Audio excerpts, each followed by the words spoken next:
you get to go places and do things and see things that 99% of people are not going to get to do. You know, they're not going to get to that point because they're not willing to put in that little bit of work. So that positive feedback where you push yourself and you go faster and maybe you win the race, or you get second place instead of third place. It's kind of a good feeling. You know, you kind of learn from an early age that like pushing yourself or working a little bit harder usually pays off. Truly was a pleasure to have this man on the podcast. He is 29 years old. He is a ski racer, but not alpine. He creates his own speed, and I'm going to read a little bit of his bio that looks like it's pretty far out of date, maybe 5 years out of date, but to a point. So it says, my name is Reese Hanneman. I'm a 24-year-old ski racer. I was born and raised in Fairbanks, Alaska, and have lived in the 49th state my entire life. I'm currently living in Anchorage, where I train, travel, and race with the APU Nordic Ski Center as a member of their elite team. Talks about his parents, the love of racing, and it ends with, I am training and racing hard in hopes of representing Alaska and the United States at future Olympics and World Championship events.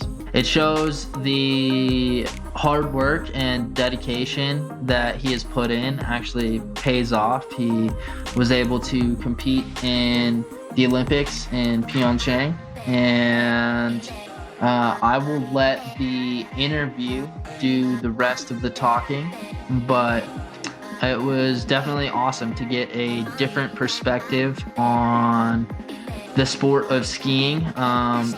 Each one of us has a different perspective of how we see it, but when you're riding chairlifts all the time, you have a similar perspective of those people that ride chairlifts. And Nordic racing is something that I would say less people have the chance to gain perspective of. And it was truly a pleasure to sit down with Reese and talk about fitness and nutrition and his love for backcountry skiing as well. And I hope that you guys enjoy this conversation with Reese Hanneman. Yeah, my name is Reese Hanneman, born and raised in Alaska. Lived there my whole life, pretty much, save for a summer that I lived in Park City, Utah. But other than that, I've been born and raised Alaska boy. So yeah, it's been awesome. I mean, it's, you don't really realize it when you're a kid, how incredible of a place it really is. You just kind of take it for granted. So I grew up skiing. My parents kind of got me into skiing. They were like kind of recreational skiers. My dad cross-country ski raced in college. So yeah, growing up in Fairbanks, which is kind of central, it's the northernmost, you could say, big city kind of in Alaska. Big city being like 100,000 people, but it's kind of northernmost, so it's famous for being very cold and very dark. So when you're a little grom, you got nothing to do besides ski and snowboard, and I used to snow skate, and you just always finding stuff to do outside during the winter because it's cold and dark. And if you just stay inside the whole time, you'll just go crazy. So yeah, I kind of learned how to walk on skis. Did a lot of cross-country skiing and downhill skiing when I was a kid. And yeah, as I got older, I mean, I did some more. So I started doing more and more cross-country skiing, kind of got into the racing aspect of it. I liked the competition, and cross-country skiing is a lot about pushing your body through, these different zones of discomfort and pain. And so a lot, I didn't really enjoy that part, but I enjoyed that positive feedback where you push yourself and you go faster and maybe you win the race, or you get second place instead of third place. And it's kind of a good feeling. You kind of learn from an early age that like pushing yourself or working a little bit harder usually pays off. And so I think that kind of lit a fire in me from a young age. And so I kind of started ramping up from there, I guess. Yeah, totally.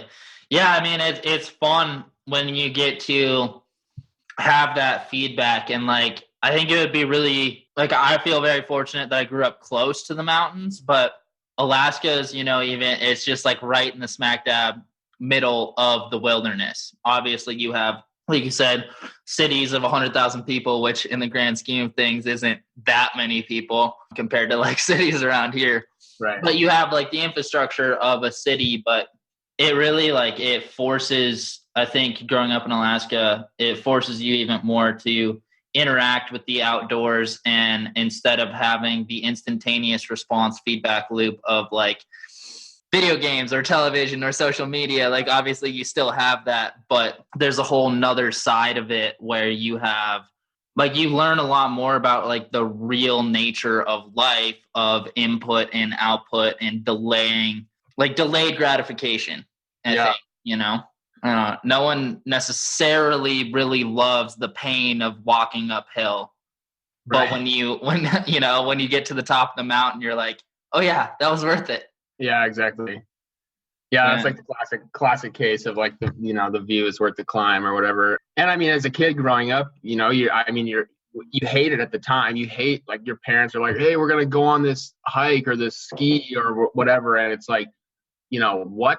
Like, how far? How many hours is this? Like, this sounds, you're miserable. But I think once you reach a certain point of maturity, you realize that that's really what it's about, and like actually getting out there and maybe being uncomfortable for a couple hours or whatever. You get to go places and do things and see things that 99% of people are not going to get to do. They're not going to get to that point because they're not willing to put in that little bit of work. So read something about your parents used to force you to go along, and then eventually you kind of, flipped the switch and felt like you wanted to be out there. What point did you like start to realize like, oh, hey, I actually kind of like this, and this is actually, pretty sweet, versus like, oh, you're making me do what? Yeah, it's funny because I remember at points in so when I was, I don't know how old, maybe I was 10 years old or 12 years old, and I was doing cross country skiing, and I would downhill ski on the weekends for fun. My mom was a patroller, and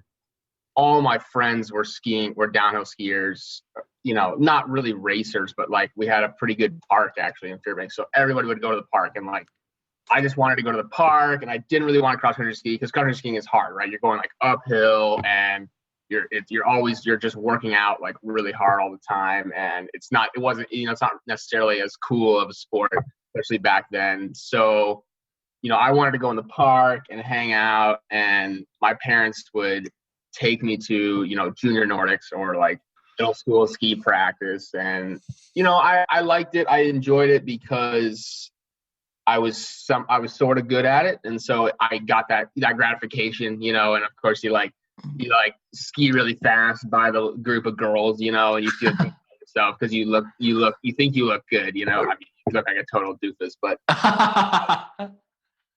so all my friends were like going to the park all the time and downhill skiing, and I wanted to do that, and I was kind of always fighting my parents, and they said, no, we're going to do this. We're going to go cross country skiing. We're going to take you and your brother, and we're going to go. And yeah, I mean, I think at some point, like when I was a teenager, mid-teens, I started doing.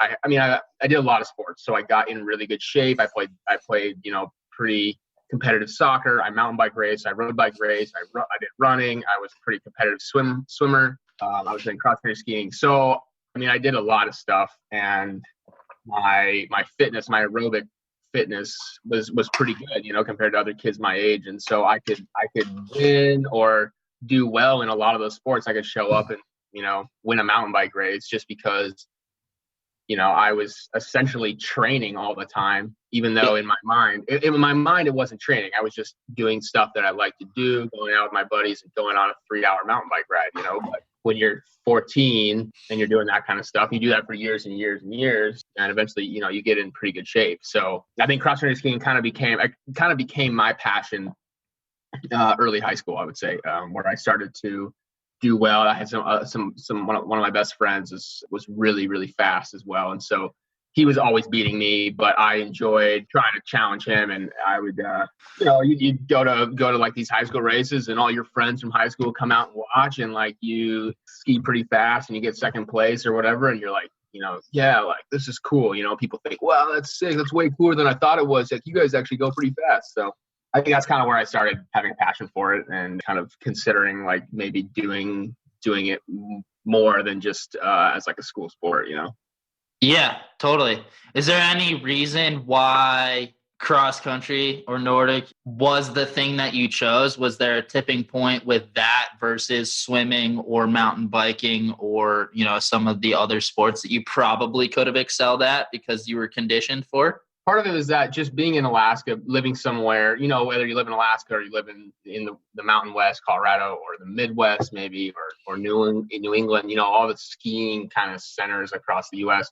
Like as a kid, okay, so you're pretty good at swimming or running or skiing or whatever, and so maybe you I started making like the Alaska team to go to junior nationals, and you go to junior nationals and you get like sixth place, right? So to be sixth place swimmer in the country is like insane, right? I mean, like you're like super legit, and you live somewhere and you're like in this big swim club and you're training your whole life, and you're on the Olympic track. And so in skiing, I went to junior nationals and like getting top tens or whatever with all your friends from Alaska and some other friends from Colorado and stuff like that. And you think, wow, like, I'm actually like, we as a group, these kids that grew up skiing, like we're pretty good at this, even though in our minds, like we don't really have any context for that. But I think at some point, I was just realizing like, okay, this is probably what I best at, compared to other people, I guess, and I'm super competitive. So I do really like that competitive aspect, like the racing. And so I think I kind of looked at it like, okay, what is my best like return on my investment? If I'm going to put in time and train and work hard and travel and spend a bunch of money to like, go to different races and stuff like that, like which one should I do? So I think that was probably part of it. Yeah, totally. Yeah, I remember when I turned, I think it was probably 13-ish in ski racing. So I grew up ski racing and then got into the big mountain scene. And growing up ski racing, we finally had, we could get points, USSA points. Yeah. And, 13 years old, and I was like first in the nation for my age in GS and third in the nation for my age in slalom. And it's like, you make that connection, you make that realization of like, wow, holy crap, this is real. This could be something that I could do. And then, that feedback loop, you kind of, you get addicted to like, oh, hey, like that's it. It becomes like a part of your associated with a part of your identity almost, where you're like, oh, this is who I am. This is what I do. And yeah, I think it's a blessing and a curse, because like when you get too attached to that identity and too attached to the idea of doing well or winning or anything, and there are a whole number of variables that can go into the success of an athlete in any way, shape, or form. And so I think that it's a blessing and a curse. When you're doing well, it's awesome. When you're not doing well, it can destroy you. I think that's like, for me, that's been one of the biggest lessons of my whole ski career. I think that applies to life, is just finding that balance, because, it's a competitive fire that you have to have, to be good at anything, to push yourself beyond what most people want to do, but also you have to realize that like life's more about more than just, your last result or whether you got the medal or not, and so, I mean, just kind of like where you find your value and your purpose, I am a ski racer, but I also, skiing's not, it's a big part of my life, but it's not my whole life. It's not my life, sometimes you have to like, it's a balance between being obsessed and also having like, some sort of perspective on life. Yeah. I think for me also is like, having mentors and like people, inspiration, like people, you probably felt the same thing, but you go to nationals or whatever, you're like winning the GS, or like I went to junior nationals and I won my first junior national title, and I was up against all these guys that I was like, I pretty much like had posters of these guys on my wall. Even as juniors, you know, these dudes were all like on the US ski team. They were all like sponsored, and they were like the sick dudes.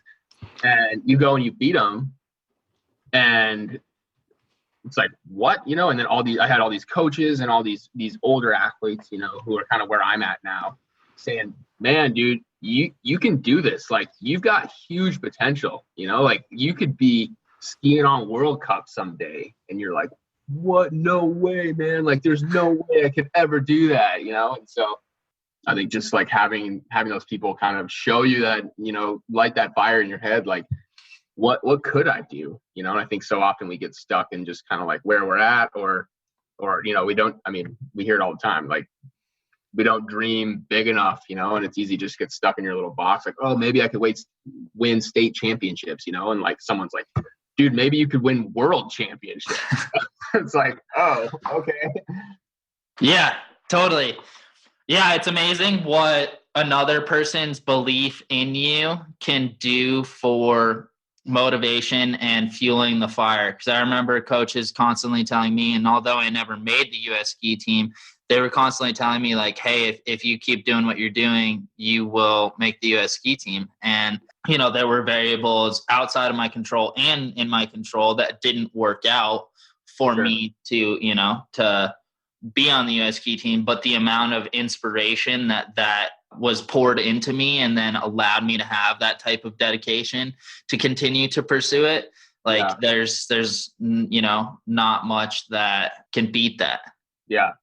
Yeah. And I mean, there's always going to be, I think it'd be very rare to find someone who says they accomplished every goal on their list. You know, you checked every box, and that's just not going to happen, because I think if you're competitive, that you're not setting big enough goals if it's happening, you know? So yeah, totally.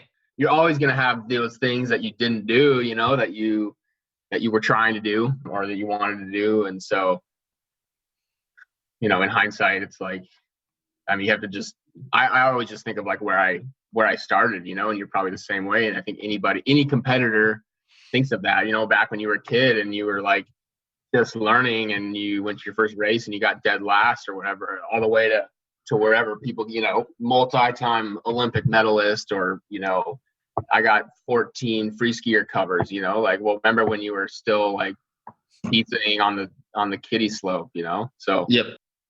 Yeah. I think one of the most important parts about athletics and, you know, being an athlete is perspective, because like, if you're too upfront in what's happening right now, sometimes like, even if you are winning, but you get too used to winning, right, then, you know, like, there's no value to it. Right. And it becomes mundane, and, you know, you just have this like 2-foot perspective instead of the 10,000-foot perspective, where you're like, oh, wow, like, this is what I set out to do 3 years ago, 5 years ago, 10 years ago. Yeah. Just having that perspective. Like, yeah, we all start somewhere. We all put our pants on one leg at a time. And yeah.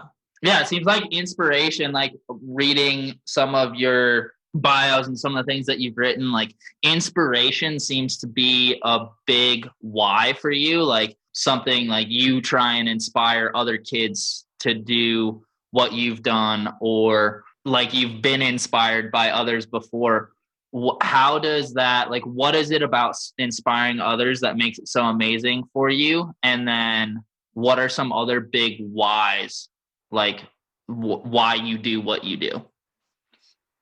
Yeah, I think as I've gotten kind of older, I realize, you know, the value of other people and like the role that they played in my life, you know, inspiring me to do things. And I think that, you know, I mean, I'd be lying. I think that I'd be lying if I said that I wasn't motivated by, you know, at many points, if I wasn't motivated by other people, you know, trying to impress other people, or my friends or my parents or girlfriends or whatever. Right. And so, and I think if we're honest, like, we're probably all kind of in that same boat at some point. And so, I don't know, people like when an athlete, you know, a multi-time Olympic athlete says, oh, dude, you look really good in that race. Like, I think next year you're going to win that thing, you know, and like, the power of that one sentence to a kid is crazy, you know? And so, and I remember people telling me that, and I remember thinking like, it's almost like they're like speaking it into existence, right? Because now it's like, oh dude, like he said I could, like, I got to make that happen, you know?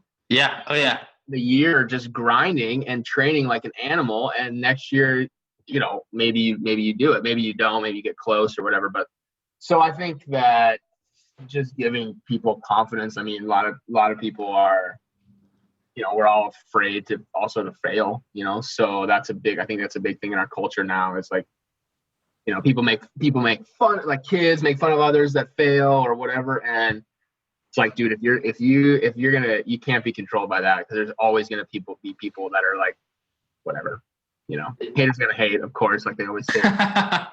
Like, yeah. So I just try to let kids know, I mean, their potential, whether that's in skiing or school or basketball or whatever, you know. And I work with a lot of kids at different camps and volunteer things, and I work with some really cool programs. We go out in like rural Alaska and use skiing as a way to like be role models to these kids who have really tough lives out in like very small villages out. And so like through things like that, you know, you can like change a kid. I mean, you can change a kid's life in 30 seconds.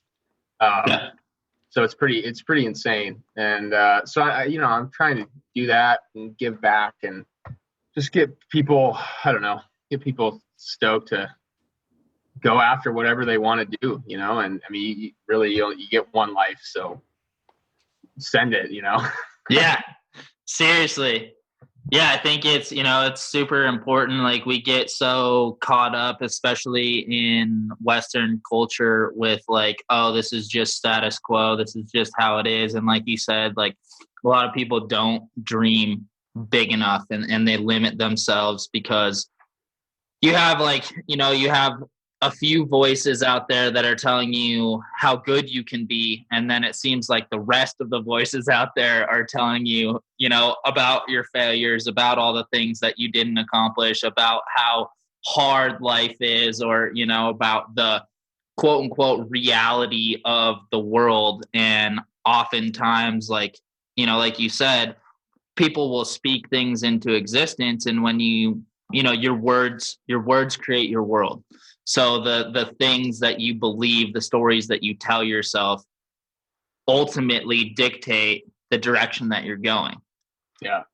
It's just important to go out and show others, you know, like how capable just the human experience is in creating its own ecosystem and its own, you know, success. Yeah.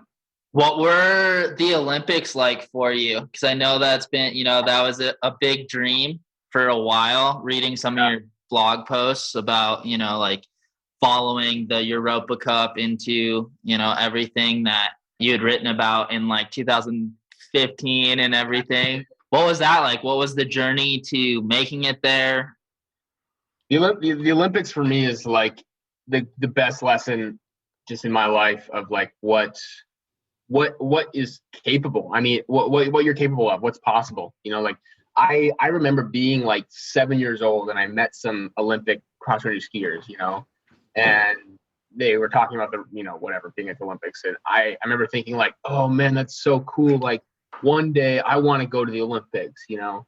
And you say that when you're 7 or 8 years old, but I mean, in the back of your mind, you're like, there's no way that's going to happen. I mean, I'm never going to actually go to the Olympics. Like that's insane. And so, you know, as years go by, you keep working towards that goal, and that's like that thing that's up there that's so big.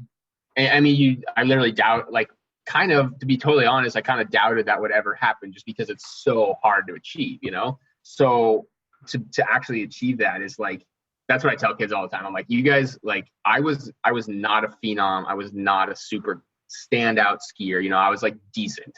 That to me is just like what is like proof of what hard work can do. And it's not really on my part. I mean, there's like a whole bunch of people behind that, you know, parents and coaches and community and sponsors and all this stuff. And people being like, dude, you can do it. Dude, you can do it. And like, do that for 20 years.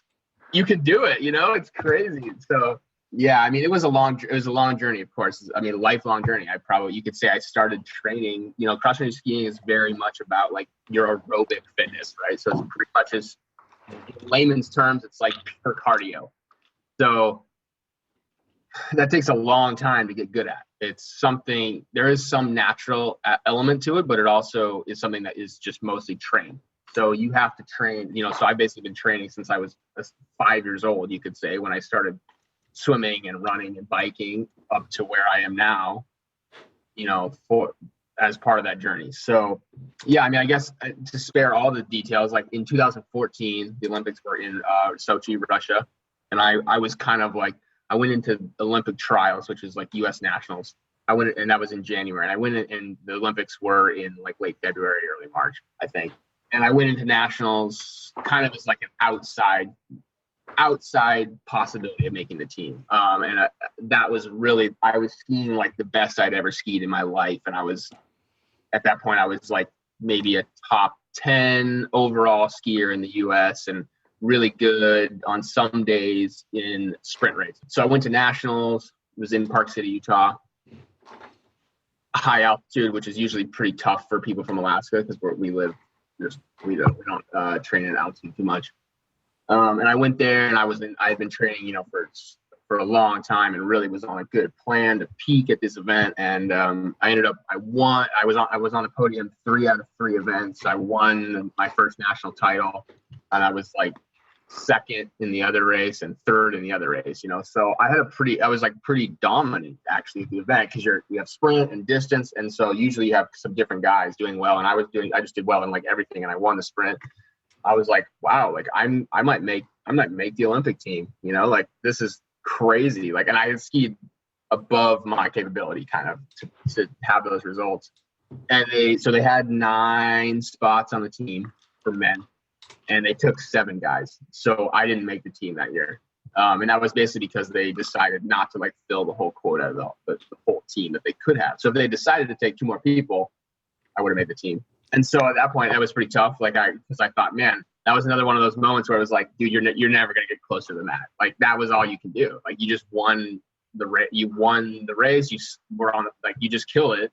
If they're not going to take you now, like, you're never going to make it. Like, what can you do besides that, So I was stoked because I had skied so well, but I was also bummed out because it was like, dude, I mean, you go your whole life and you get that close to making the Olympic team and you don't do it, you don't make it. So, yeah, I mean, I almost, quit skiing just because I was like, well, that was my goal. That was what driving me forward. I enjoyed skiing, but I need those big goals to kind of drive all that hard work, So that spring, I was kind of going back and forth, like, should I keep going? I don't know if I can do better than that. And through my coach and some different people were like, man, I think you can, you can do better than, like, you've got more in the tank, basically. There's more than your belief is like topping out, but we think our belief is higher than that. Yeah.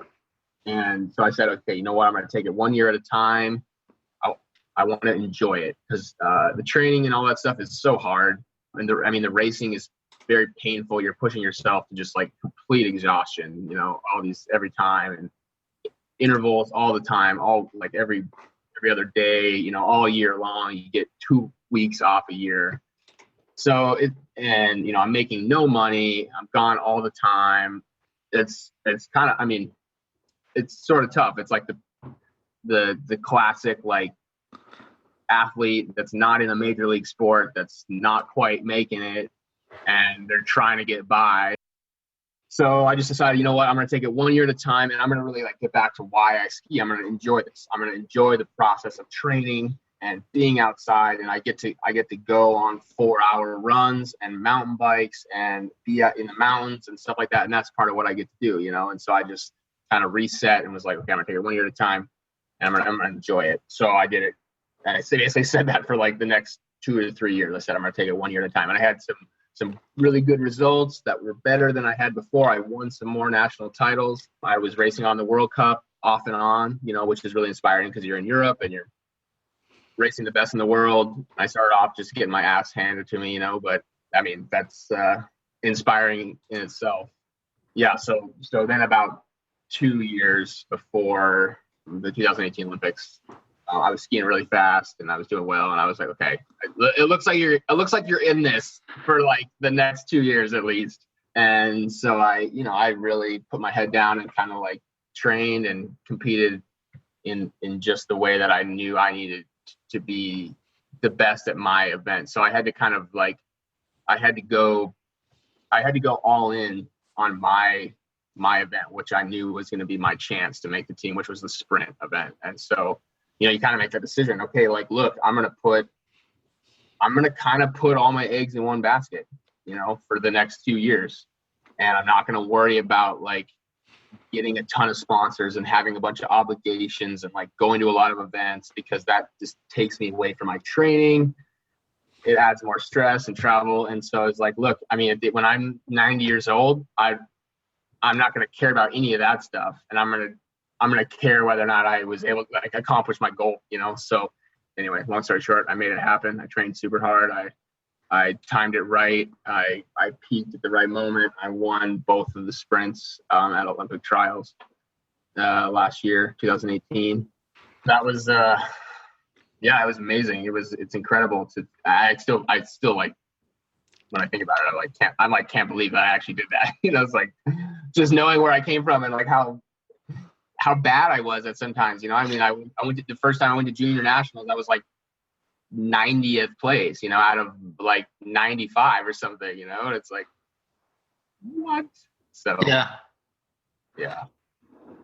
It's awesome to hear like the whole ups and downs of it, because a lot of the times, especially in the social media era of life, you see all the good and, you see the accomplishments, and the accomplishments are amazing, but there's like, it's really just the tip of the iceberg. And like, there's all that stuff that goes into it, and all the, the hard work and determination. And, a lot of people are like, oh yeah, like, athletes just know that they're going to be successful. And I think that, at some point, everyone questions what they're doing and why they're doing it. And then, it's the people who keep on going that generally, like, if you're determined enough, I think you'll find success in whatever it is. And the other thing that I think is really important about what you just said is like the ability to focus, because in this day and age, we have so many abilities to find distraction from, like that one specific goal. And we're like, well, like you kind of want to hedge your bet. You want to put a couple eggs in this basket and a couple eggs in that basket, because it's, it seems to be the safer move, but oftentimes you just limit your energy, you split your bandwidth too wide, and then all of a sudden you're not accomplishing anything. Right. I mean, like, yeah, exactly. Life's too short to be mediocre, I mean, and I think that means different things for different people. Like, I don't think that necessarily is defined by winning medals, but I think being mediocre is just settling for less than your best, I mean, we can all be better at whatever we're doing, whether that's a better parent or a better student or a better, spouse or whatever, a better coach. Like, it takes focus and hard work. And I mean, you have to grind it out. I mean, I think people, totally. Social media is just brutal, because we all think that everything. I mean, I'm a professional athlete who has, I mean, I'm not going to say I was like suffering, but I mean, I went through a long period of like really hard training and didn't know if I could pay my rent, and like didn't know if I could buy an airline ticket to go to the race that I had to go to, and so I understand that. I understand what it's like. And I still see on social media people, the way it is. And I think, oh man, like they have it, it's all set up, and then that's my first impression. And then you realize like backstory is like, no, they don't. They're exactly where you were. They don't even know if they're what they're doing. They don't even know if they should be doing that. And here they are like winning. So I mean, we compare ourselves to other people too much. And so, I mean, that's hard when you're in sport. It's a competition, right? The definition of competition is like comparing yourself to somebody else. How do you do that in a healthy way? I mean, I think you do that on the day, at the event, and you keep those goals, but I think the goal goal, I think those go hand in hand. I started really doing well when my goal was performing well, and my goal was also enjoying it. And when I had both of those things together, that's when I was really crushing. And when you're just focused on like I gotta get top 7 so I can get that point so I can go to whatever. Like, dude, you're not gonna get top 7. Like, I mean, maybe you get lucky, but in general, I mean, you might burn out and then you quit. And like, was that? So you got your point, but you quit. It's like. Yeah, definitely. I think, it's I was talking with a 17-year-old kid who just won the Young Gun, Cole. He threw a triple backflip out in Revy recently, which is just insane to me. A 17-year-old kid throwing triples. There we go. Yeah, dude. The progression is insane. Yeah, but he was saying that, and like for a 17-year-old kid, he had a ton of wisdom. He's like, it's about doing what you want to do and what you need to do and finding the balance between the two of them. Because like what you want to do, if you want to make the Olympics, then you need to accomplish, a certain amount of points or whatever. But like, it's also about like, you also need to be able to have self-fulfilling feedback loops that know that no matter, what happens in the result, that you've shown up successfully and done the best that you've done, Yeah. And I think that's it's like one of the hardest things about being an athlete is, that constant balance between comparing yourself to others and knowing that you've done your best. Also knowing other people are doing their best, and hopefully you can come in and on that day perform in a way that beats them. Do you have specific morning or evening routines that you stick to on a daily basis that allow you to like continually show up successfully? Like routines are pretty huge, I think, for some athletes. And then for other athletes, they're like, no routines, like whatever. I've heard of all ends of the spectrum on that one. Like some people are just totally loose and are like, super regimented. But I would say I try to keep it pretty. I mean, so the thing about that I've learned is like competing all different places all around the world, different time zones, different locations, different foods, there's so many things. And I tried to develop like kind of a routine, but also be able to be flexible. I think that was really huge as being a competitor, because if you get locked into like one thing, because there's so many things that are outside your control, like if you have a night routine that you got to do before a race, but like say, I mean, a lot of times you're on the World Cup and you're like riding in a bus for 9 hours before you get there. You get there the night before, you got to race the next morning. You don't get to do your breathing routine or whatever you do, because it's like you get there at 1 a.m. and like you just have to go to sleep. So I try to keep it pretty flexible and just be. I think the best thing for me was just mentally trying to be confident in that, like whatever the circumstance was, like whether or not I got the best, window of time to do everything I needed or not. Like if it was just horrible, like bad travel and you're sick and you have none of your gear or whatever, that like you did as best as anybody else is doing, like given those circumstances, so you're usually there with a bunch of other athletes or everybody's waking up at 4 a.m. Did you like sleep as long as possible and then be really efficient about eating and getting dressed and leaving, or like did you waste a bunch of time? So if I wasted a bunch of time, then I get to the race and I'm like, man, I could have done this and I could have done this and I could have done this. That's not a good place to be in my head, in your head, mentally. So, but if you're there and you're like, shoot, I mean, I know those guys all got up at 4 a.m. too, and I slept into 4:30 because I'm super efficient and I left at 5 and I got a little extra sleep and everything's dialed, then you feel like you're in the best spot. So, I mean, I tried to, my coach, Eric Flora, he's an incredible coach. The Olympic, was like named like the Olympic team coach of the year for like all sports. He has this like saying, and it was like, he kind of taught us to be non-fragile athletes. You don't want to be rattled by things or like gets and I kind of like took that and ran with it. It was like, don't be fazed by stuff. And that's hard sometimes, like I literally last year before the Olympics, I was at the World Cup, right? Like traveled from the US straight from Olympic trials to Europe to race World Cups. I had 2 World Cups to prove my spot, to earn my spot at start spot at the Olympics. None of my gear showed. I had none of my skis. They were lost in like the London airport for like a week. I had no clothes. I had no poles. I had my boots and my carry-on. I mean, it was pretty like, I was trying to train, I was cold. I was borrowing skis, which at that level is pretty insane. People don't borrow skis, you're like on your skis that and your wax technician knows them just perfectly. So it was just a huge junk show. I did as well as I could have in that situation. It was not ideal, but that you just want to be able to handle life throws you stuff, man. And so you have to be able to, no matter what it is, like not build that perfect little world. Because as soon as you get a hole in that, like, it's over.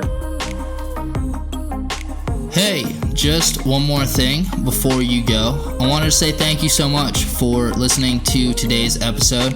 I hope that you really enjoyed it. A couple things that I would ask that you do if you enjoyed today's episode. Number 1, go follow us on Instagram at The Athletic Stance Podcast.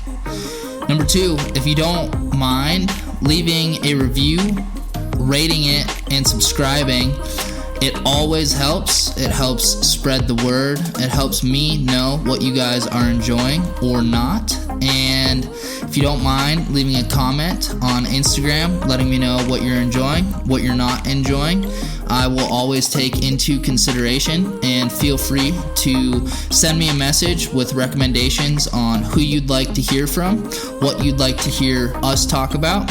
And as always, thank you so much for listening, for your time, and we'll see you next time at the Athletic Stance Podcast.